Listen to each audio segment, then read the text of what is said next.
Welcome back to another episode of Real Talk. Jeff here. Brad, what's going on, dude? 65 days out from football, 9 weeks, That's just so over great. 9 weeks, and we're there.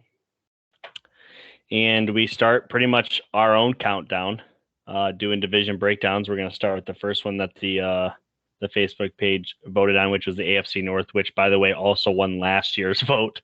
Um, I think it's a combination. The fact that we live in Ohio, so you get a lot of Browns fans, and there's quite a few Steeler fans, including yourself. Um, And then obviously the Bengals won the Super Bowl, and the Ravens have a pretty solid fan base.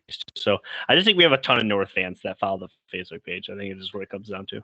Yeah, it's definitely a controversial page. A lot of, just like any other division, you got a lot of people who are maybe biased towards their own teams or have strong convictions towards their teams. And yeah, maybe I wish it would have kind of lost the vote so we'd know a little bit more about Deshaun Watson. That does kill some of the conviction behind predictions, but something to talk about, definitely. Yeah, I think ultimately, and we'll talk about this in a little bit, but I guess we're just wondering is Deshaun going to get the Brady treatment where his suspension comes actually one full year later after the allegations, or is he going to get the normal suspension treatment where it comes right away? And we'll find out here My soon. I think he question to will. you, Go ahead. say they don't have a disciplinary decision, is he allowed to play until they do have one? Correct. Or is he not allowed to play until they have one? No, he would be allowed. That's what happened with Brady. Gotcha. So there's a potential The he could crazy play thing three is, games and then get an 8-game suspension. well, the thing, and to my knowledge, if that were to happen, if he were to play week one, he won't be suspended this year at all. He'll play the full year. It'd be the following year. The only way he doesn't play the full year is if it just comes out and there's so much more to it that the team just says, all right, we're cutting you, or all right, we're going to suspend you. And you know what I mean? Like the league at that point isn't going to go any farther. They could suspend him at any point, I guess, with the right information. But ultimately, I think it would just be pushed back to an actual, because right now it's an NFL court. And they're saying if it goes to legal court, then, I mean, we might be looking at a delayed suspension similar to what Brady got for Deflategate a couple years ago. Gotcha. A couple things before we start. I wanted to shout out my daughter. But before we do that, Which so one? my oldest daughter, Maisie, and I'm going to get to the reason here in a second, but I want to kind of start with this. Do you know who I know you know, but do you know who Jason McCourty is? Mm-hmm. Okay, so he was a former Tennessee Titan. He made the Pro Bowl with the Titans. And then towards the end of his time with the Titans, he actually got shuffled in with the Browns. And he played on their 0-16 team. I don't know if you knew that. Okay. Mm-hmm. And then the very next year, do you remember where he went? To the Patriots, right? He went to the Patriots and Yeah. won the Super Bowl. Okay. So he is the only player in NFL history, feel free to fact check this, that played on a winless team and the next year won the Super Bowl. Okay. There's only been like 2 winless teams. But my daughter last year playing softball played on a winless team. I think they went 0-18. They did not win a single game. And as soon as me and Brad are done with this pod, I am going to go to my daughter's championship softball game. So she has the opportunity to win a championship 1 year after not winning a single game, which is kind of cool. I thought that was kind of cool. I told her, I was like, listen, you have an opportunity to become Jason McCourty. And she's It's a like, massive why? turnaround. So shout out Maisie. Good luck tonight with the game. Second thing before we get going, I was at the USFL championship game over the weekend. And yeah, I didn't really follow the season too much, only because like Michigan ended up sucking right from the get. I think I maybe caught their first game, and then I just like got busy and stuff like that was happening. Plus, I was traveling for work. But the presentation was great. The stadium was packed, and I think if this league actually gets to be in some home stadiums, I think this league can actually work. I think this is gonna. They're already saying season 2's a go. So. Yeah, the hardest thing for it is going to be when the XFL comes next year, because there was rumors that because the XFL has multiple deals with the NFL in terms of being kind of And like a farm Fox league, and they yeah, have Fox and ESPN. And the yeah. other thing is there was rumors that some guys weren't signing long contracts in the USFL because they planned to go to the XFL. So it did work this year, and there is a room for a spring league if it can work. But the way Dwayne Johnson is working with the NFL hand in hand, the XFL also going to be in multiple different cities. We'll see if it can sustain it. But yeah, I didn't think they did a bad job at all. Yeah, yeah. But let's talk some NFL football. I did put out a post for 2 mailbag. Those are both Steeler related questions. So when they come to those teams, we will talk. But I forget. Do we start with the best team or the worst team? We can do whatever you want. Let's start with the worst team. The Browns? Yeah. No, it was the Ravens. They finished fourth. Sorry, it was the Ravens. Yep. So let's go ahead and get it off. So the Baltimore Ravens in 2021 finished the year 8-9, and they lost their last 6 games. Definitely not a place the Ravens are traditionally at. They've been more competitive over the last several years, especially with Lamar, but Lamar ended up getting hurt. And that was really the story of their season. Lamar Jackson, J.K. Dobbins, Gus Edwards, Marcus Peters, amongst other players, all suffering basically season-ending injuries. The key ads, though, I want to talk some key ads here. They did have 2 first-round picks. So you got the safety Kyle Hamilton out of Notre Dame, the center Tyler Linderbaum out of Iowa, the former Pro Bowl cornerback Kyler Fuller. They snatched him away from the Broncos. That'll be a solid ad to lock up there with Peterson. Or sorry, not Peterson, but Marcus Peters. And then the defensive tackle Michael Pierce, who was a former Raven, went to the Colts, I believe, he sat out COVID, went to the Colts for a year, and now he's back with the Ravens. So that's a nice ad for them to get back. Key losses, though. They lost Sammy Watkins to the Packers. Jimmy Smith, their second corner that's usually up there with Peters, he has not signed a contract yet. He's still a free agent. I would assume that he's probably not coming back to this team at least. Running back Latavius Murray, who helped fill in some gaps for the massively injured running back room. And then Alejandro Villanueva, the offensive tackle, who's been a staple for them. Outside of that, off-season issues, comments, concerns. So this is a team that a lot of people thought would win the division. Lamar Jackson's team ready to go. And like you said, they just every year one team gets decimated by injuries, sometimes multiple teams. And it was the Ravens. We remember, about a month from where we are now, everybody's story just started lighting up. Marcus Peters gone for the year, Hill gone for the year, Dobbins down, Edwards gone. They just lost so many pieces, which sets them up for a favorable 4th place schedule going into this year. I think it's something that helps them out tremendously.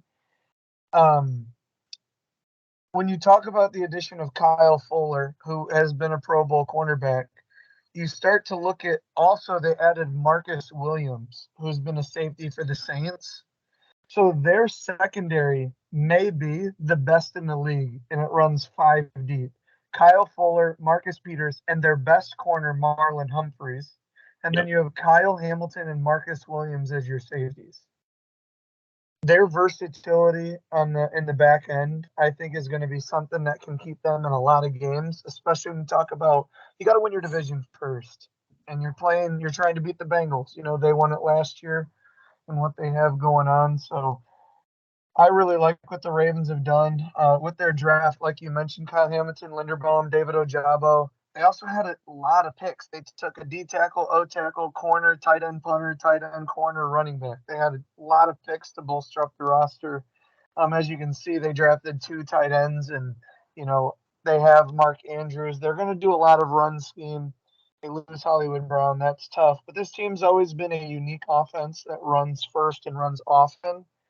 And I think we could see a resurgence from the Ravens because this was a team that, even with the injuries, had the number 1 seed halfway through the season in the AFC. But eventually the injuries caught up to them. But I think the Ravens are a very scary team in a loaded AFC this year. Yeah, the one thing that we bring up every single year, and maybe some people have caught on to it, maybe it still goes unnoticed, but the Ravens are going to play a 4th place schedule. They're going to see, of the opposite 3 divisions, they're going to see the worst teams of those divisions. Now, mind you, the NFL is better than it's ever been, so obviously those teams are still probably pretty good. But watch out for the Ravens to make leaps and bounds improvement this year. I just they're arguably the most improved team based off of injuries and what they added and what their first round and second round entailed. They're arguably the most improved team across the board. And they didn't even do that much. It's just they were so decimated. And if you remember correctly, they used a backup quarterback for I think 5 of their last 6 games, or 6 of their last 6 games, or 7 of their last 8, whatever it was. And they went for 2 to win the game, I think 3 different times. So this is a team that knows who they are. They're not going to waver. And at the end of the day, they're going to be so aggressive and they're going to beat you playing the exact same way, going for it on 4th and short, going for 2 to try and win a game. This team is going to be right back to where they were over the last 4 years since Lamar's got there, in my opinion, going forward this year. Do you want to go over their first 5? Yeah, sure. So week 1 at the Jets, I have as a W right out the gate. I like them to win there too. Okay. Week 2, home against the Miami Dolphins. Obviously, the Dolphins are a team that I'm excited to talk about. A lot of people are hyping the Dolphins. I have them beating the Miami Dolphins. I do too. Dolphins are looking like they may have to be pass heavy this year. And like I just pointed out with the Ravens secondary, also I think the weakness in their defense is their front 7 and against the Ravens running game. Also, last time they played them, they were embarrassed on a Thursday night football. I think we all remember that game. So, yeah, home opener, Ravens. Week 3 is at New England. Lots of question marks with New England. I'm very excited to talk about them as well. The homer pick inside of me couldn't resist. I got the Ravens winning this one too, 3-0. Yeah, I always struggle. This is, I think, our 3rd year now on the podcast. And I always struggle on when to be biased and not biased for my own team. But I also struggle when I'm talking to someone and I know I disagree so badly. Like, I don't know how I feel about the Patriots right now. You And think I they're know bad? that I don't want to say bad because, like you said, there's a lot of teams in the NFL that can win any given Sunday. A lot of good teams that they could go either way, and I wouldn't be shocked. But what I do know is I feel strongly about the Ravens being a pretty good team next year.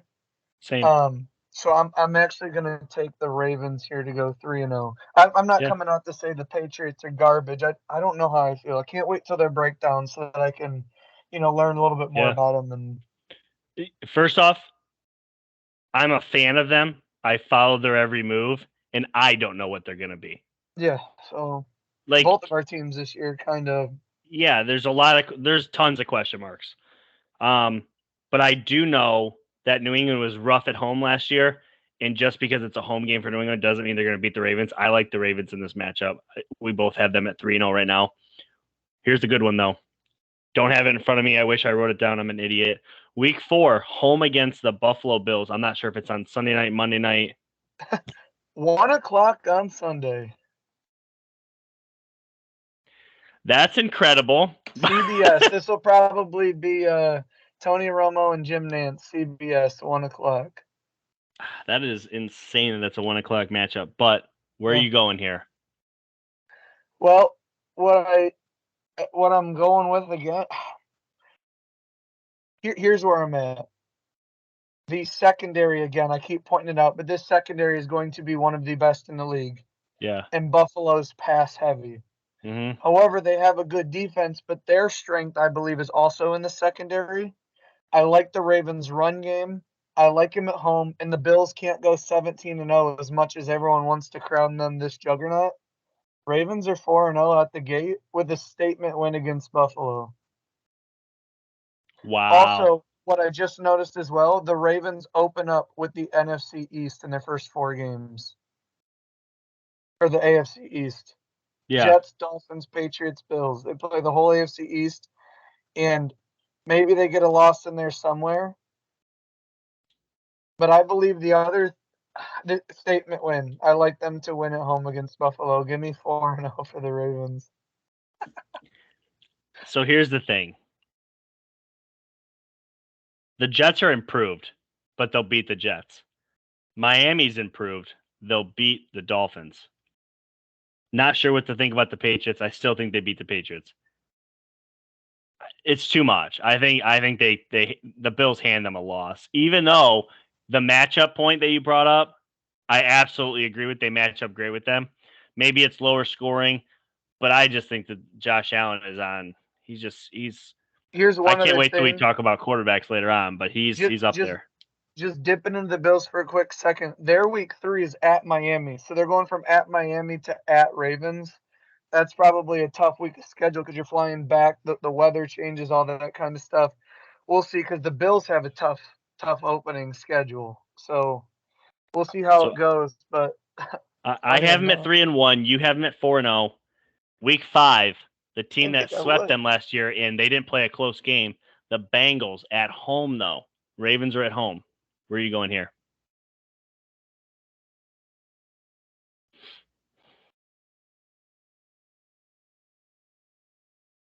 Bengals Sunday night. Okay, wow, here we go. We're disagreeing. So I They're not have going. them, They're going 4-1. I just don't know where their loss is. and I It's a tough agree. I agree they're back-to-back. going 4-1. Here's where I'm at. Ravens got embarrassed last year by the Bengals twice. Ravens finished 8-9 after being 8-3, and like you said, a number 1 seed at one point. This is an absolute flex game. Like, flex your muscles. We're the kings of the North. They're putting it down the Bengals at home week 5. They're moving to 4-1, and everyone's talking about the Ravens like I'm going to be talking about them through this entire breakdown and throughout the season. A team I'm super high on, massively high on. I got Ravens at 4-1. You got them at 4-1. Anything else And on the Ravens? yeah, just pointing it out to some of you guys who think maybe it's crazy or maybe you're agreeing, but the Ravens have had some question marks in the playoffs over the past 3 or 4 years. But But not in the regular in the season. regular season, this has been a consistent team that's high seeded, winning the division outside of bad injuries last year. And the thing is the Ravens and Browns were both 8-9. The Steelers were 9-7-1, and the Bengals were 10-7. This division was separated by 2 wins from 4th place to 1st place. These teams are all even. Yeah, I didn't expect the Ravens to. I don't know. They're going to be good. They're going to be good. This is the second best division in football, in my opinion, especially if Deshaun Watson plays. So in 2018 is the year that Flacco started the season and Lamar took over. They went 10-6. They lost in the wild card that year. Okay. The very next year was the big one. This is Lamar's MVP year. They went 14-2. They lost the divisional round. They scored over 500 points that year. Okay. They were elite. They won the division both those years, though, 18 and 19. 2020, the COVID year, they went 11-5. They lost in the divisional round. Okay.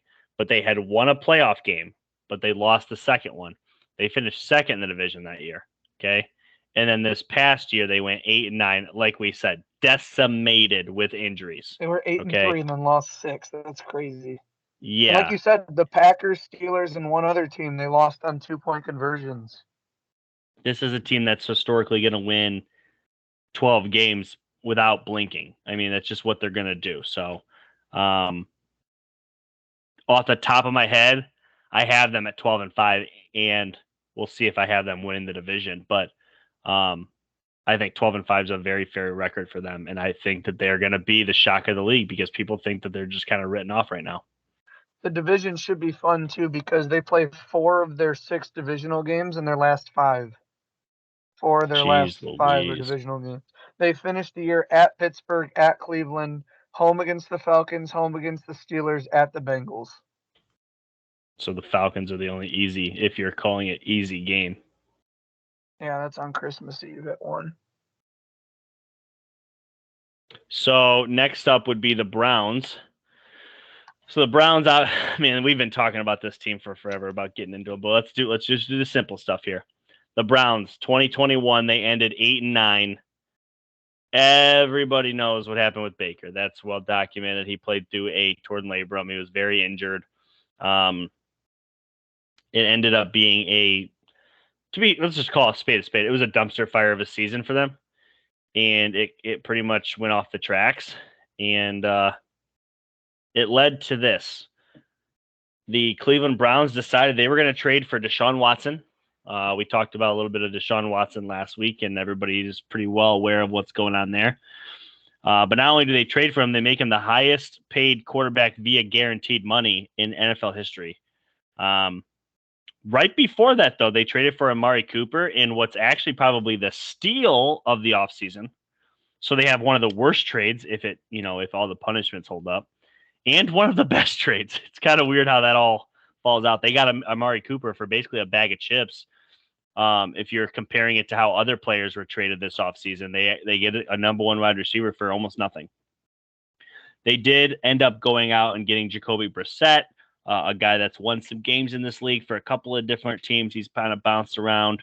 I think that's the case of Deshaun's getting suspended. Baker won't play for us. Here's Jacoby Brissett kind of thing. And then they trade with the Patriots for Chase Winovich. In that trade, they lose linebacker Mac Wilson.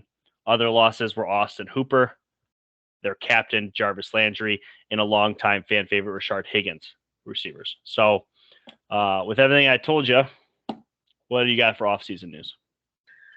I just think that this team, everyone is talking about the offense. Their quarterback position is a big topic, and people talk about losing J.C. Treader on the offensive line. But what we know is this team should be run first, regardless of who the quarterback is. And Brissett, if he is the guy, is serviceable. But again, what did we always say about Baker? This team can win without great quarterback play. This team is a roster. So they're able to keep Nick Chubb, re-sign Dearness Johnson, and Kareem Hunt is looking for an extension to stay with the team. Amari Cooper's a number one. Donovan Peoples-Jones started to come into his year. You just need someone to step up for your number 3 wide receiver. Maybe somebody will. This offensive line can still go. Jedrick Wills Jr., Batinho, Wyatt Teller, Jack Conklin. Wait, did they lose Wyatt Teller? No, it's J.C. Treader. Their names are pretty close. Yeah. But they have 4 good offensive linemen. What I'd like to focus on is the defense, though. Myles Garrett and Jadeveon Clowney as your edge rushers. It's a nice combo. Maybe a underrated but rookie of the year candidate, Jeremiah Owusu-Koramoah, was a fantastic linebacker for him.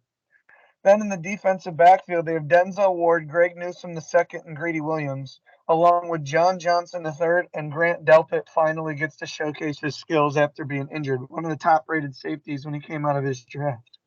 This defense is going to be able to go. This defense is going to be able to play in all situations of the game, and their defense played well last year.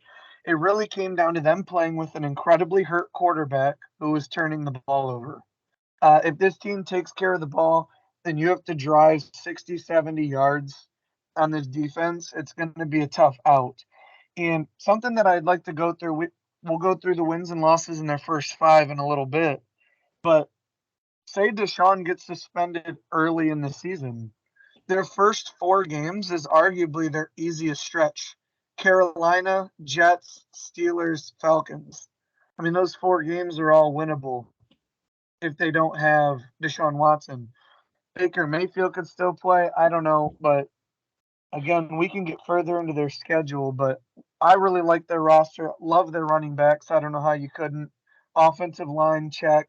Running backs, check. Defense, check. This team is really good if they can just avoid turnovers from the quarterback position. Yeah, I mean, it's really, really hard to give an honest assessment on this team without 100% knowing the actual fate of Deshaun Watson. Because if Deshaun Watson is going to play, I think this is a really good team, like a scary good team. If he doesn't play, or if he only plays half the year, I think it's a complete utter toss-up. We honestly don't know what we're getting. I would even like to know if Baker's gonna, if he's gonna service for this team or not. Like, but ultimately, I think we know what we know. As you pointed out, they're a run team. They're gonna kind of be that. They're gonna rush the passer, and they have a really tough division. So with that, let's go into the first 5. Week 1 at the Panthers. I do want to note that in my head, I'm going to give Watson 8 games. I wanted to talk about this too. I was going to stop you after 4 games, but we'll just keep going through this. But also potentially, guys, if Baker goes to the Panthers week 1, he could be playing against the Browns. I think that's just something funny to think about. Honest to God, I think he's traded after week 1 immediately. I don't think they want him on the other team. I don't think they want that circus. I still think if they trade him, he's going to Seattle, but we'll talk about that at a different time if it happens. But week 1 at Carolina, you go ahead. What do you got? You kind of said that you want to talk about Watson's suspension, or? Well, I was going to after, so basically we can just get into it real quick. Let's say we all agree that he's going to get something, right?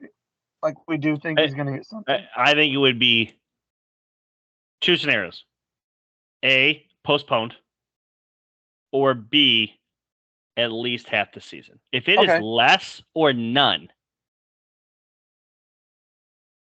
I'll use the word shocked. I'm not shocked often. I would be shocked. So we got Deshaun Watson, who hasn't played NFL football for 16 months, almost 2 years. So let's say he gets 4 games. He gets to come back against Chargers, Patriots, Ravens, Bengals. 4 really tough games. That's brutal, especially on the defensive side. Okay, let's say he gets 8, like you say, and he comes back week 9 during the bye week. He gets to open up with the defenses of at Miami, at Buffalo versus Tampa. Then he gets a reunion game where he plays against the Texans. But then it's back to Bengals, Ravens, Saints. Like, wherever he comes back in the season, he's facing almost a gauntlet of really good defenses. Like, the Browns are kind of pitted up in these stretches of really good defensive teams that they have to go up against. Because, like I said, they kind of put 4 of their favorable games all in the first 4. So this hard schedule that the AFC North plays, theirs is basically after the first month of football. We're not going to know what the Browns are till their bye week, week 9, because their first 4 games and then their next 5, or their next 4, are going to be drastically different in terms of level of competition, I believe. Yeah, so I guess we'll just talk about the first 5, but I'm going off of an 8-game suspension, so he's not going to be in any of these 5. I have them winning against the Panthers. The Panthers are a team that, since this pod started, I've been really high on. I jumped off the wagon. I sold all my stock. I'm out on them. I think the Browns beat them down, even without Deshaun. Yeah, Sam Darnold against the Browns defense. Sam Darnold against the NFL. I don't like it. Fair. Week 2, speaking of Sam Darnold, the former Jet quarterback, the Jets. Okay. While I think this team's improved, this is a Browns home opener. Okay.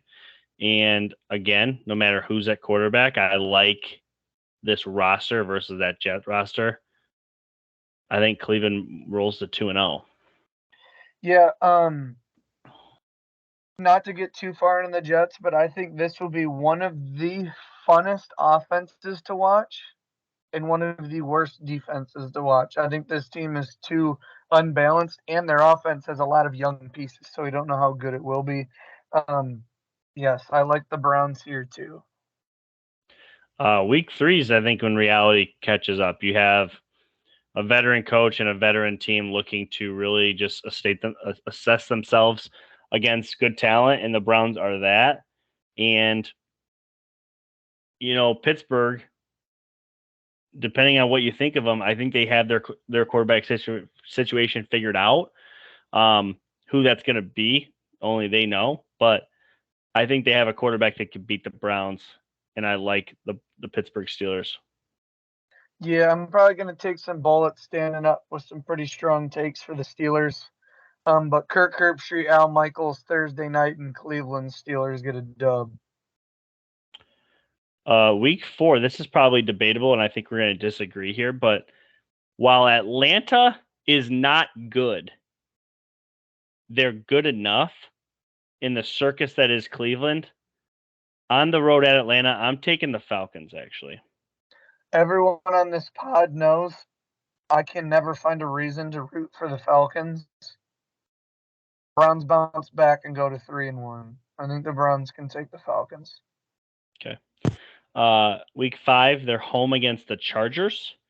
This would be an exciting game, especially if there are no suspensions. But I'm assuming there are.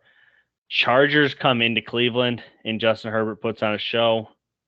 Herbert and the Chargers get the W in what was one of the games of the year last year in LA. Bottom line, Chargers are really good at football. They're going to take really the win. good. Really good. They're gonna take Excited. I'm excited to talk about them. Oh. Spoiler. Right now, if I had to pick a team to represent the AFC in the Super Bowl, I pick the Chargers. We'll get to the AFC West eventually, but that is my preseason. Now the AFC, however they get there, whatever 7 teams are in the playoffs on the AFC side, good luck. It's good luck. But I like the Chargers a lot. Are we good talking about Cleveland? Yeah. Are you ready?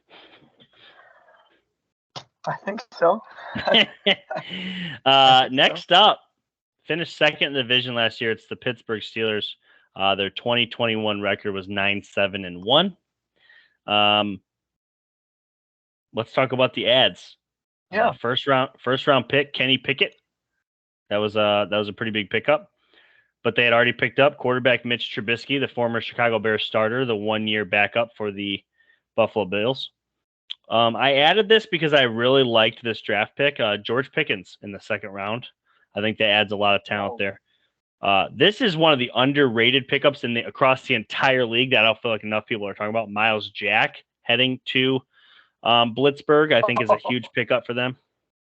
And then I believe it's wide receiver Miles Boykin, correct? The draft pick? No, just the wide receiver. I think he came over from. I think he was a Brown. It wasn't even enough for me to put him on my paper. Okay, he all won't. right. I don't think he'll. Key losses. There's a lot. Juju to Kansas City. James Washington to Dallas. Ray McLeod to the 49ers. That's 3 receivers right off the cuff. Right guard Trey Turner to Washington. Cornerback Joe Hayden, as of right now, it sounds like he's not going to be a Steeler. Bring him back. It sounds like he's not going to be a Steeler. It sounds like he's flirting with the Browns. I think if their quarterback situation was figured out, I think he'd already be a Brown, but who knows? And then, of course, the Hall of Famer, retired Big Ben Roethlisberger. So anything else that I forgot you want to talk about? Off-season news notes. I do. So the Steelers lose Big Ben. Hear me out. We all saw the last 2 years of Steelers football. They upgrade to Mitch Trubisky at quarterback. So they lose Big Ben, grab Mitch, and Kenny, if you want to say that. It's a rookie. We don't know. But Matt Canada's offense, mobility in today's NFL, we need it. We haven't had it in a long time. Steelers led the league in 3-and-outs last year and still had a positive win record. The mobility at the quarterback position is helpful. They lose Joe Hayden. They add Levi Wallace. He was the number 2 corner for the Bills, became the number 1 when Tre'Davious White got hurt. Pro Football Focus had him as the 8th best man-to-man coverage corner in the NFL. So you mentioned we lost Trey Turner at guard. Dude was a flag machine, though, by the way. Lots of personal fouls, anger stuff. We add James Daniels, former Pro Bowler from the Bears, their best offensive lineman, and Mason Cole, center from the Vikings, who, I think he's only allowed 1 sack in the last 2 seasons or something like that. I know centers don't often give up a lot, but still, Go Blue. Yes, Michigan captain. We lose Joe Schobert at middle linebacker. We add Miles Jack.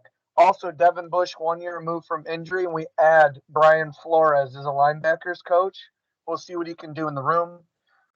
We lose the Ray McLeod, return guy / receiver. We grab a guy you're familiar with, Gunnar Olszewski from the New England Patriots. Olszewski. That's how you say it. It's a lot of letters there in a weird It is. It's order. A ton of letters. We lose Stephon Tuitt to retirement. However, he did not play last year, so I don't think you'll see much of a miss there. However, we regain Tyson Alualu from injury, and we sign Larry Ogunjobi. We lose Juju Smith-Schuster. we draft George Pickens. So everywhere that the Steelers have lost a piece, you can argue they not only replaced it, but maybe have even improved at that position. Now the schedule's tough, so I don't know if the schedule reflect it, but I think if you're a team that played the Steelers last year, you will be playing a better Steelers this year under Mike Tomlin. I think it's exciting that we have, for me, it's been Big Ben since I've been, watching the NFL. So it'll be interesting to see a new quarterback. But all I know is I saw what Matt Nagy was able to do without Mitch Trubisky, and it got him fired. And when he had him, he had a 13-3 season. And I know a lot of people may say, well, their defense was ridiculous. Well, guess whose defense is going to be ridiculous this year? The Pittsburgh Steelers defense. It's the most expensive playmakers everywhere. Cameron Hayward, TJ Watt, Minkah Fitzpatrick lead that list. The Steelers are going to boldly attack the question, can you win with a defense first team? Clearly, they have gone all in on the defense, super young on the offense. We'll see who's going to step up. But the way Juju and James Washington have played, if you told me Deontay Johnson, Chase Claypool, George Pickens, Pat Freiermuth, Najee Harris, I really like the weapons. I think the Steelers are going to be a team that everyone feels they can beat, but nobody wants to play. I think that's really fair. A lot of good assessments there. I just think that the Steelers are one of the several teams in the league that I don't have a grasp on. They fall in that New Orleans Saints category from last year for me. They fall in the Minnesota Vikings category for the last probably 5 years for me. They fall in the Miami Dolphins often. They're just lots of question marks. And if 3/4 of those question marks are positives, the Steelers are going to be really good. Unfortunately, I don't love a lot of their acquisitions. I know you're high on them, and I would anticipate that you would be. Obviously, you're a fan of the team, so it's an exciting time. But I don't love 2 quarterbacks coming in, both brand new. That doesn't bode well, in my opinion. I did want to say something I learned, too, after the drafting of Kenny Pickett. When Kenny Pickett was doing his visiting for schools, one, Matt Canada, the guy who recruited Kenny Pickett, never got to coach him because he got, hired to the NFL. So there's history there. And secondly, when Kenny Pickett was visiting North Carolina, he was housed by Mitch Trubisky and stayed with him for about a week. And they actually had a pretty good friendship that's lasted through his collegiate career into the Steelers. So at least they have like a pretty good bonding already. It's not 2 guys coming in who don't understand their situation. And I think Mitch signing a 2-year, $7 million a year deal, knowing we were going to draft a quarterback, knew. Like, I think there's a lot of things that's like, at least the guys in the room know what's going on here. So, ready for their first 5? Yeah.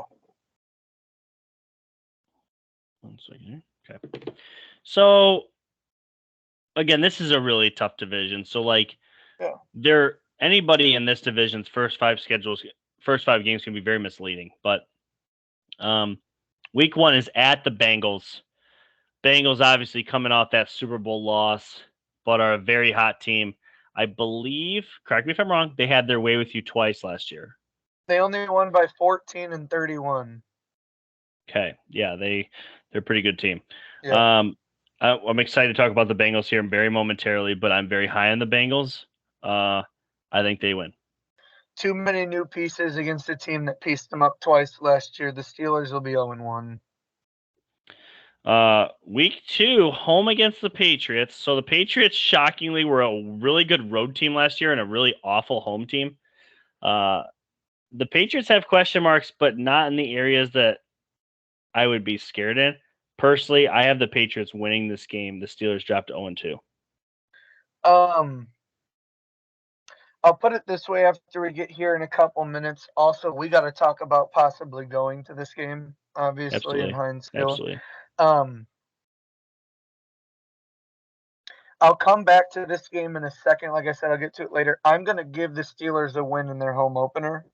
We're going to get back to it in a minute.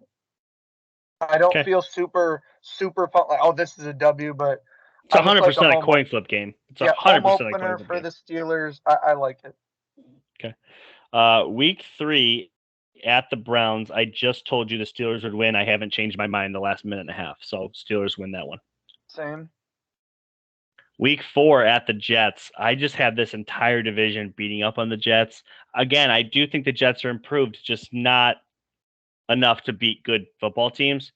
And the Steelers are going to hover around that 500 mark this year, in my opinion. And this is where they get one of those wins. They moved to 2-2.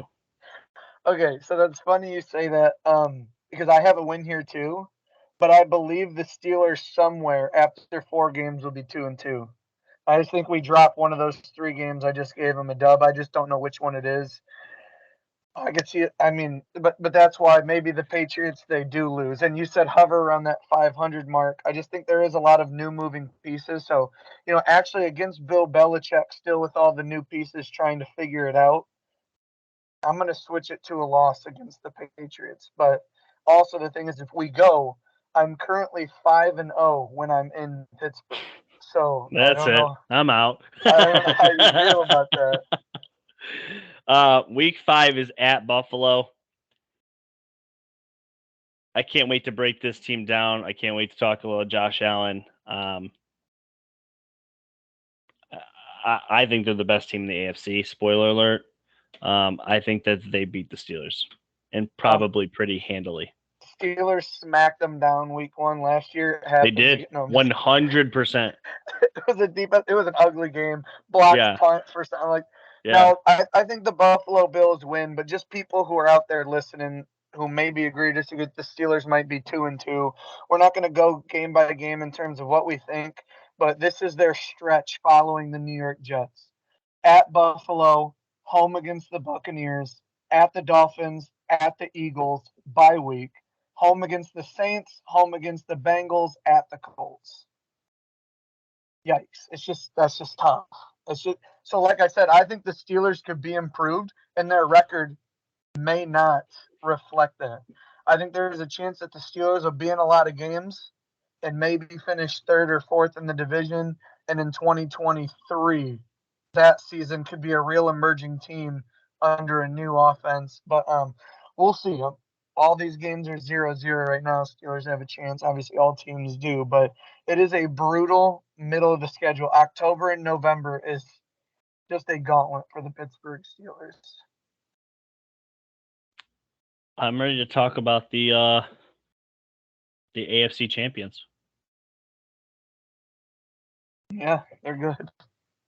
It is so weird that we're talking about them in this light, but the AFC was represented by the Cincinnati Bengals this past year. Let's talk about them. The Cincinnati Bengals of 2021 went 10-7 and lost the Super Bowl. It's literally crazy to say.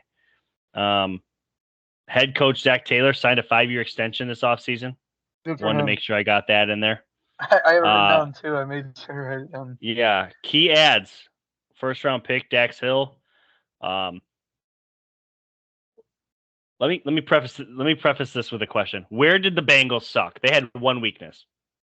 2 massive additions on the offensive line. Absolutely massive. Arguably 3, but 2 massive ones. Correct. So you got Laurel Collins, huge ad.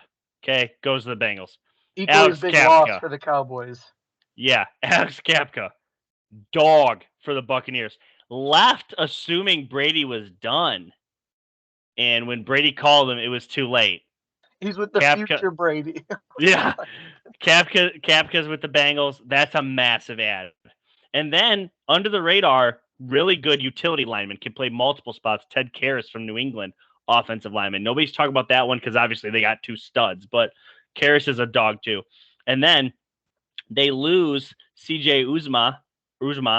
Am I butchering that? It's like Uzamoa or something like that. But everyone knows who you're talking about. Everybody knows what I'm talking about. They picked up Hayden Hurst, a very solid, capable tight end. They also lost Trey Waynes, cornerback. But I think Hayden Hurst is a better 2-way tight end than CJ was. Agree. This team lost the Super Bowl, had one weakness. They massively upgraded it. They're ready to go. They're ready to go. This is the expectations for this team are literally You cannot see them. They're through the screen. If you're looking at me on YouTube, they're through the screen. The Bengals are loaded. They are loaded. They have multiple things, and Joe Burrow is how should I say it? He's that guy. He is that guy. Joe Tutty. I'll let you go. I think you covered it. I don't have too much more to go into the Bengals. This was a team that captivated everybody because in most of our lifetimes, they've never been a team that warranted hatred. They've never been a team that warranted you to have it out for the Bengals. They were just a team that if you're in the division, you beat most of the time. And if you weren't in the division, you'd see them in the playoffs here or there. They'd win maybe one game, then they're gone. Carson Palmer and Andy Dalton, good enough quarterbacks, but nothing that frightened you. Other than their defense having a few dirty players over the years, there was really nothing to warrant that. So having this Joe Burrow come from Ohio State, an area most of the people we live around are familiar with, goes to LSU, has an unremarkable season, then he gets hurt. So you have the comeback story where everyone can kind of root for that. It's the lowly Bengals with an injury. And then they get to draft his best friend wide receiver. And what do? Nothing shy of just shattering records. The offense that they have, coupled with a few good plays on defense, and then you watch them in the playoffs. Sacked 8 times, win. Sacked 9 times, win. They face the Rams, and it's a field goal game. But this team just captivated everybody later in the year. Everybody's excited. Everyone's ready to watch the Bengals this year, and I don't think they're going to disappoint. This team is 10-7, and they may just build on that. I think the Ravens and Bengals are going to be the two teams fighting for the North. That's unbiased. I obviously think the Steelers will be in there. Browns, like we said, if Deshaun plays, absolutely. If he doesn't, they're a good enough roster. So you have to give AFC West the best division in football by default. I don't think there's too many people that would argue the AFC North being number 2, NFC West throwing their hat in the ring. This division's ridiculous. It's going to be tough. However, they were able to crush the Ravens and crush the Steelers twice apiece last year. And that's a good place to start when you want to win the division. Yeah, you pretty much nailed it on the head. I honestly don't know if I have too much more to add. I guess I'll say this. Bengals had 2 draft picks last year that were absolutely mocked. Everybody understood the Jamar Chase pick, but they laughed because they didn't have a tackle to protect Joe Burrow. And then the Bengals drafted a kicker, I believe, in the 4th round. Evan McPherson. And everybody laughed at it. There was memes created about it. And it turned out to be 2 of the greatest picks in the history of their franchise. You could argue, certainly. So Bengals know what they're doing, man. They have such a unique group because it's fairly homegrown. Obviously, the offensive line isn't now, but the team's very homegrown. They have a ton of wide receivers that they've invested first-round picks in over the last couple of years. Their veteran would be like Joe Mixon, who I believe is like 27 years old, so he's still good to go. He's good, but he's my least favorite running back in the league. I get it. He's got some history. Good. I just yeah, can't stand he's got guy. some history. Are we good to go first 5 on this team? Absolutely. Game 1, I just told you a second ago, they are home against Pittsburgh. I had them winning that game. Ditto. Yep. Week 2, this will be a fun one. Don't know what time or place, but it's at the Dallas Cowboys. 425 CBS. Huge game. That's a fun one. I have them winning that game. Stay tuned. I can't wait to bury the Dallas Cowboys in that division breakdown. Bengals win game 2. You're always so unnecessarily hard on the Cowboys. I can't wait to bury the Cowboys. They're going to be so bad this year. Sorry, Jen. I know you're listening. I'm going to bury the Dallas Cowboys. Jen's like, all right, I'm done with this podcast. Week 3 at the Jets. They pummeled the Jets. Yeah, Jets take this one. Last time I played the Jets, they had 5 touchdowns from a guy I can't even remember his name. So yeah, the Jets are just too bad. They're gonna lose. They're 3-0. Week 4 is going to be an exciting matchup because people are going to be buzzing about the Dolphins. Hopefully they haven't lost every game by then. Well, hopefully they do lose every game by then. But if they haven't, it'll be a buzz. Watch out. Joe Burrow and the Bengals put it down on the Dolphins. They moved to 4-0. You talk about the Thursday night schedule just off the cuff. Week 3, it's the Steelers and Browns. Then they turn Great. around week 4 and have Bengals Dolphins. Joe Burrow Great. versus Tua Tagovailoa. That's I going to be heard a the really Thursday fun night match. schedule in its entirety They beefed it. is Prime I heard Video. it. Prime Video paid. Oh yeah, it's I'm pretty bonkers. sure. Yeah, I'm pretty sure the Thursday night schedule. And who's calling it? It's Herb Street now Michaels, correct? Yeah, and the panel is Aqib Talib, Ryan Fitzpatrick, and Richard Sherman, I believe.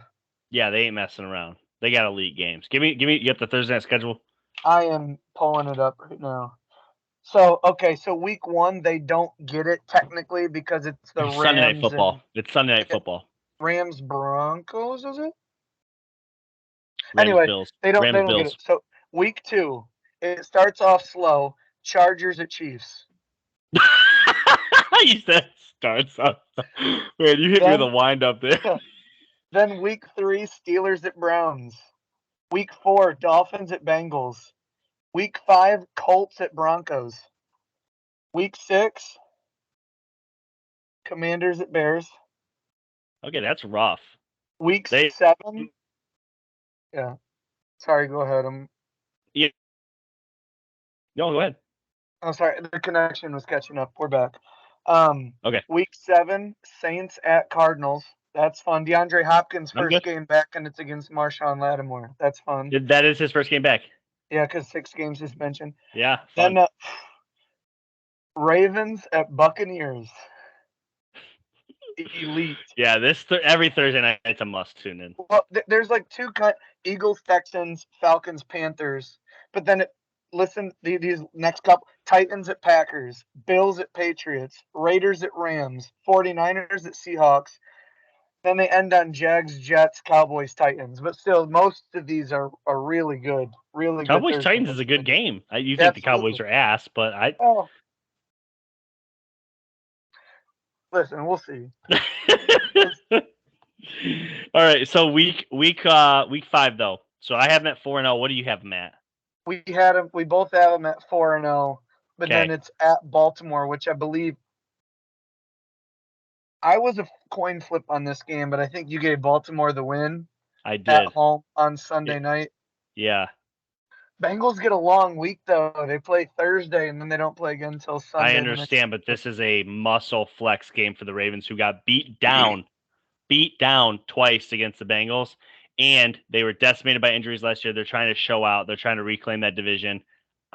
I'd bet the farm that the Ravens take this game at home. It's a must win almost. I also wanted to point this out because you just have their first 5 written down, correct? Yeah. Okay, so I just wanted to go through this real quick. We both have them, let's say 4-1. Say they lose to the Ravens, okay? Yeah. Then they're at the Saints, home against the Falcons, at the Browns, home against the Panthers. Let's call them 7-2. Okay. Jeez Louise. Can we do that? Can we just? Yeah, that's absolutely fair. Absolutely. Okay, they go into their bye week, week 10. What I want everyone to listen to is now we're going to see who the Bengals are. They have the 3rd hardest strength of schedule, and you can see we haven't hit it yet. The Bengals' second half is brutal. Come out of the bye week at Pittsburgh, at the Titans, home against the Chiefs, home against the Browns, at the Buccaneers, at the Patriots, home against the Bills, home against the Ravens. Timeout. Steelers, Titans, Chiefs, Browns, Buccaneers, Patriots, Bills, Ravens. I want to pump your brakes real quick. Reread them again, but slow, and I have a comment for each team. Go ahead. At Pittsburgh Sunday night. I think they beat them. Okay. At the Titans, 1:00. You can't even argue the Titans are down. They beat the Titans. Okay. Home against the Chiefs. Beat them twice last year. And what did they do to improve that? Yeah, no. I think they beat the Chiefs. I like what you're doing here, and I'm not going to say I disagree. Home against the Browns.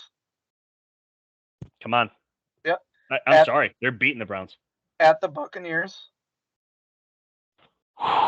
You know Brady ain't gonna let somebody come into town, but then again, Well, they that's have that's one of the best games of the year right there. but they have back-to-back home games in December, and then go down to Tampa Where's that game at New England? at New England. That is the only thing that gives New England a pissing chance because it's gonna be cold. What time of the year? This is December 24th at New England. Thank God, because otherwise the Bengals would run us out the gym. Then it's Monday night home against the Bills. That's a fantastic game. And then they're home against the Ravens. Now, I'm not saying it that God, that's a dirty team, dude. They're gonna kill some teams. But I'm just saying, I'm not saying that like week to week those matchups the Bengals can't win. No, you're right. I'm not. Yeah. Should. But no weeks off. Steelers, Titans, Chiefs, Browns, Buccaneers, Patriots, Bills, Ravens. I mean, what if they win those first three and then start to get a little gassed out playing literally massive matchup after massive matchup? And you look at it, every single one of those teams are AFC. Or except for the Buccaneers. Sorry. Get the Bengals. All but one are AFC. So it's just, I'm not saying they can't win those games and ends up being 13-4 or 14-3. I'm just saying after the bye, we're truly going to find out if this team is what we think they are, because they could fall off. But again, it's just, that's a brute. They're going to get to their bye week with a big lead of games to be able to lose a few in that back stretch. But we got to watch the Bengals, because say they get to the bye and they've slipped up a few times and they're 5-4 or even 6-3. They really can't afford that with that second half of the schedule. So the one thing I don't want to do, because I did this 2 years ago to the I believe it was 2 years ago to the Niners, I jinxed them. I absolutely jinxed them. I said their floor was 15-1 or 14-2. We stood on the table for the 49ers. Yeah, and they got decimated by injuries. And the Bengals, if they do get injured, obviously could step back. But if this team is remotely healthy, they are a force, dude. They're a wagon. People don't even realize it. Like, people will jump on that Patrick Mahomes bandwagon way too quick. I'm sorry, but this Bengals team, tell me where the Chiefs are better. Everybody's on the Chiefs. Tell me a spot where the Chiefs are better than the Bengals. And don't say quarterback, because to be honest, I'm not so sure that's true. It's close. But it's definitely close. They're better at coach. They're either like a toss-up or better. Coach tight end. Just about all I got. That's all I got. Yeah, coach tight end easy. Maybe D tackle Chris Jones. That defensive line, the Bengals got him to the Super Bowl, dude. Yeah, I know what you mean. Yeah. I think everyone understands. Like I said, everyone paid attention to the Bengals last year. They were a story everyone could root for, and they're excited to see them next year. But you talk about playoff implications. Monday night, January 2nd, in Cincinnati versus the Bills. Give me that. All day. Gobble that up. All day. Two things before we get off. We got mailbag questions, and then I want to do last-minute predictions. But anything else on the Bengals before we move on to mailbag? Like I said, I love Joe Burrow. I'd love an autographed jersey, but it'd have to be LSU's. Can't hang up a Bengals jersey. No, I get it. That's fair. What a guy. What a division. Also, we didn't mention it, but the Browns have had a lot of kicker trouble. In the 4th round, they drafted Cade York, dominant kicker out of LSU. This could be the best kicking division in the NFL. Justin Tucker, Chris Boswell, Evan McPherson, and if Cade York shows up. There are a few other divisions, but off the top of the head, there's not a lot that are kind of loaded at the kicker position. And Tucker, arguably the GOAT, so. Yeah, definitely. If he had more playoff hardware and moments, but in terms of, hey, the ball's going through the uprights when he kicks it, don't miss. Yep. I want to wait till after the questions to predict division. Okay. Garth Wilson writes in, first and only question you guys will need to answer, and honestly, nobody cares about the other teams in the division. He is a Steeler fan, by the way. Yeah, I know.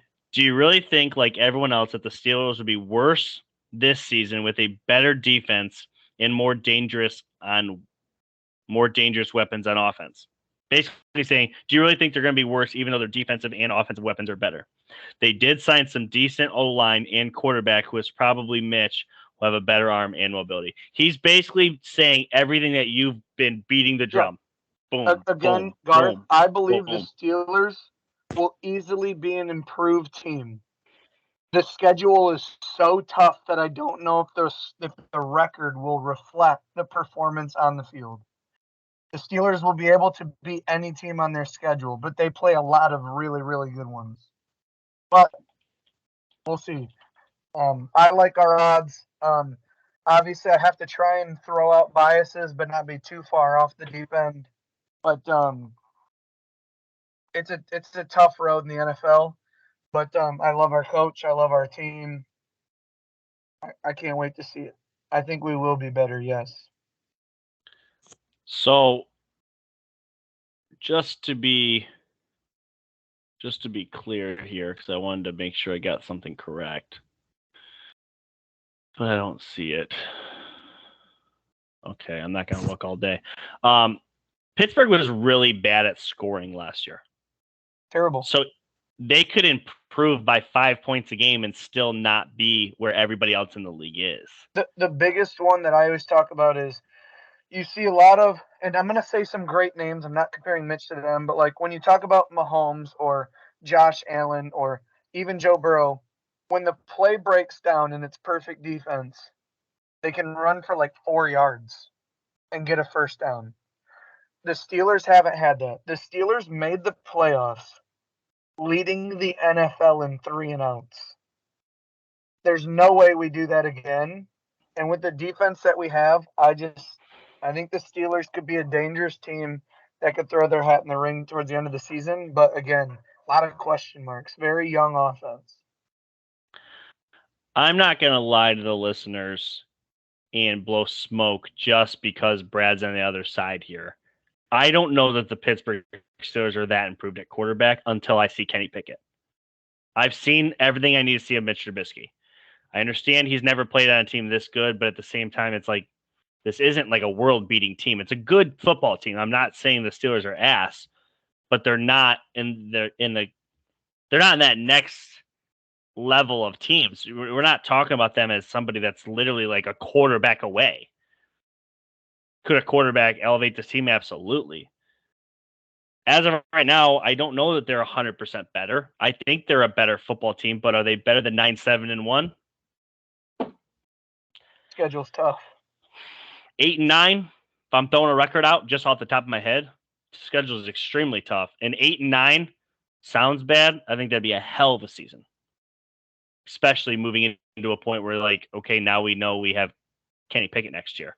But I would hope to God if you're 8-9 that we see a little bit of Kenny Pickett for the end of the year. So, next question comes in from your dad. I'm almost 100% sure Pittsburgh will be fighting for first place in the North, but the question is, where does Cleveland finish with Watson?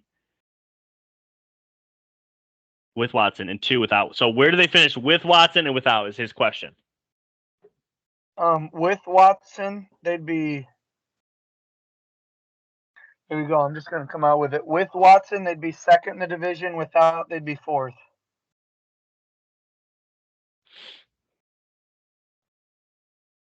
With Watson, second. Without, fourth. That's my prediction. So we do disagree, but we're not far off. With Watson, they're third barely. Without Watson, they're fourth barely. Without a quarterback, I think this team's as good as the Steelers. So whatever the Steelers are, they're going to be fighting for third and fourth. I think that's right there. With Watson, I think they barely edge the Steelers. I don't think either of these teams are as good as what the Bengals and the Ravens are. I just don't. There's and only because Deshaun Watson hasn't played football in over a year. We haven't. I mean, what you're getting, we don't know. We assume. We're purely assuming. And I am truly going on an 8-game suspension. And at that point, we're talking a year and a half. And then all of a sudden, you're thrown in when these dudes are lubricated 8 weeks in. Like, they already got multiple practices under their belt every single week. They have multiple games under their belt. With Watson, we're assuming he's playing all year. Okay. I think If my that's the dad's case, saying Watson with 16 games or Watson with okay. 0 games. Watson with 16 games is still third place. I That's have them cool. behind the Bengals and the Ravens, period. I agree with think you, those though. two He's teams getting at are, least 8. Like, yeah. I'm on the same pages with you. Yeah. So obviously, I'm high on the Bengals and Ravens. You're, I think, high on the same. I think you're obviously wanting the Steelers to kind of compete there too. Who wins this division? Ravens. Wow, I And really now, thought we'd disagree. and straight up for people listening, that does not mean I think they're straight up better than the Bengals. Yeah, I just have to take in everything. They're a matchup nightmare during the regular season. Week to week, they throw you something you don't ever see. They have the easiest schedule by far, especially when you talk about the Bengals having the third most difficult schedule and the Ravens having like the 21st. Um, Ravens are chip on their shoulder too. Bengals maybe having a Super Bowl hangover. Ravens have something to prove. We should have been the 1 seed. That should have been us in the Super Bowl, not the Bengals. And they're back to prove something. Lamar on a contract year. Ravens, Bengals, Steelers, Browns. If Lamar Jackson and Joe Burrow both play all 17 games this year, I got the Ravens winning the division. I really thought we'd disagree, but we don't. They're my best bet going into the year of a team that's going to win the division. I feel very good about it. I think that the Ravens are being massively slept on, and I'm high on them. Do I think they're winning the Super Bowl? No. Matter of fact, I would pick the Ravens. This is funny. I'm picking the Ravens to win, but if the Bengals played at the Ravens in the first round of the playoffs, I'd pick the Bengals. I think they're a better playoff team. But the Ravens are a very good regular season team, and what they do correlates to wins in the NFL every single week, dominating the run game. And as you've alluded to earlier, which I'm going to pound this drum, they arguably have the best secondary in the league. And when you have 3 corners that can match up against 3 wide receivers, you stand a pretty solid chance. I think that's it. Yeah, dude, AFC North, 1 down. We just busted that out. I'm kind of shocked at how fast we did it, too. Yeah, I was anticipating a few more mailbag questions, which maybe could have extended the argument 10 minutes. But yeah, I mean, now you guys know if there was any additions, subtractions from the team that you may have thought not, known about. You get to hear from a Steelers fan's perspective about the Steelers a little bit. But this division everyone wanted to hear about, and I'm sure there's a lot of Browns fans who are like, how are these guys still having them in 4th place? I just don't know if I trust them. Their roster says they should go, but somehow, some way, I don't know. Browns are the Browns until they're not the Browns. Hey, it's been a rule day 1 on this pod. Live and die by the sword. Yeah. I think that that wraps it up, though. So, all right, fellas and ladies, and anybody else that's listening, if you're rooting for the AFC North, I hope that your team wins. If you're not, then awesome. We out. Hey, guys. Real talk.